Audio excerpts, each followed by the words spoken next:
If you've been playing and collecting games for any amount of time, you've probably heard about ROMs and emulation. It's been a pretty hot topic in the gaming community lately. And while there are a bunch of consoles and modders out there getting in trouble right now, there's still one thing that hasn't been touched, and it was something I've been curious about for a long time.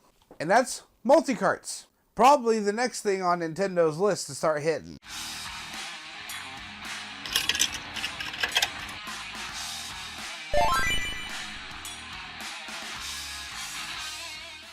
What's going on, guys? Flynn1 here. Welcome back to the arcade.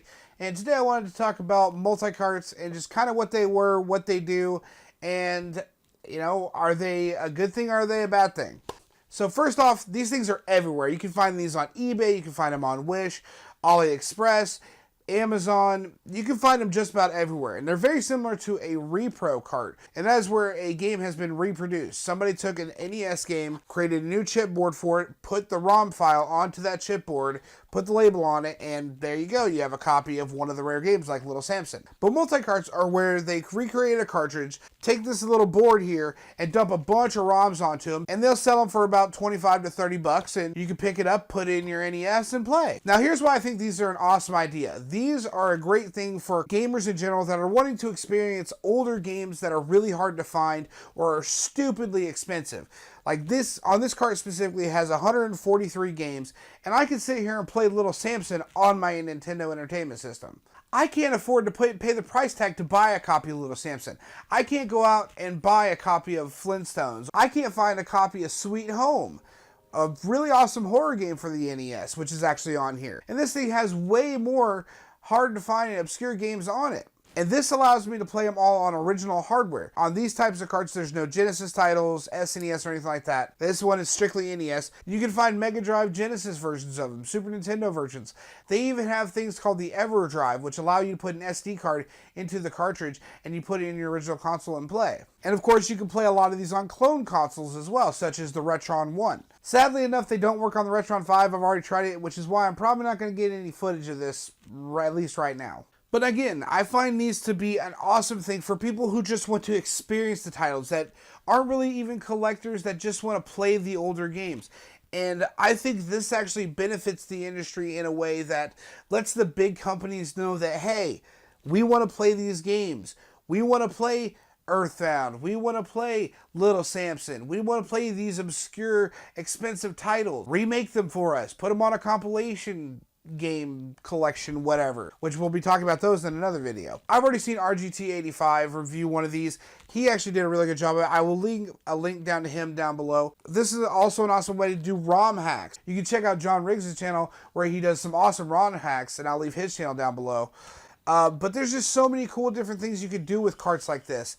The only problem is they put ROMs that they do not have permission to on these carts. I guarantee that whoever made this in China did not specifically ask Nintendo if they could put Mario on here. Mario's on here. They didn't get permission to put Mega Man on here. But guess what? Mega Man 1 through 6 is on here. It tugs at me in so many different ways because it's not morally right. They are not getting permission to put these carts on these.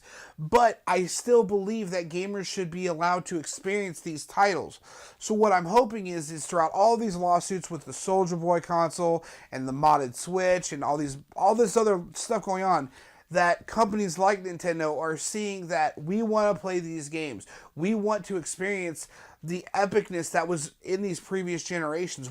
The biggest issue with these is they are illegally taking these ROMs, putting them on these carts, and making a profit. These manufacturers that make these are making a profit off of Nintendo and Taito and Hudson Soft and all of them.